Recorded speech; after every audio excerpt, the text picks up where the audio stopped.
You know I love my controllers. I have so many in the background there. This is one I've had my eye on for a while. It is the D6 Retro Fighters wireless controller for the Dreamcast, the PC, and the Switch. Naturally, as is the standard with these Retro Fighter controllers, they come with a USB stick. They come with some kind of receiver for the original console as well. I got to play this guy for a little while, and I can give my full thoughts on it. It's kind of cool in my opinion. It's like a what if type of controller. What if Sega didn't abandon the 6-button layout for the Dreamcast and they went with something like this design instead? And you're probably wondering, well, the Dreamcast controller had a joystick and a D-pad, so how does that work?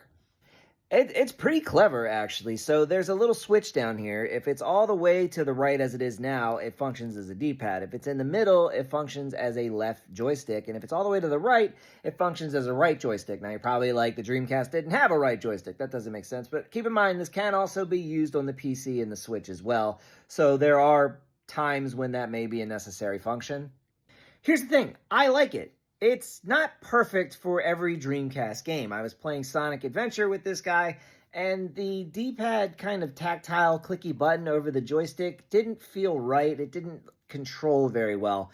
But for fighting games or things like that, old school arcade style games on the Dreamcast, this controller is actually an upgrade. So it's kind of like, what do you want? What do you play your Dreamcast for? If you're big into the fighting games, the arcade games, I think this controller actually represents an upgrade over the original controller.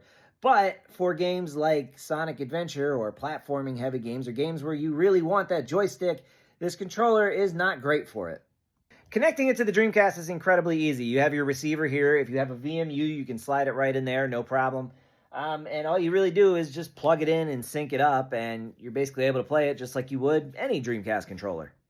If you want to use it on the PC or Switch, you need a USB receiver. So the reason I really do like this controller is awesome for emulation or for playing the old school Sega games on your PC or your Switch. So if you want to play Sega Genesis, if you want to play Sega Saturn, hell, even the Master System, because technically the Genesis controller worked on the Master System, and you want to be able to play some Dreamcast games, this is a really good Sega controller for that.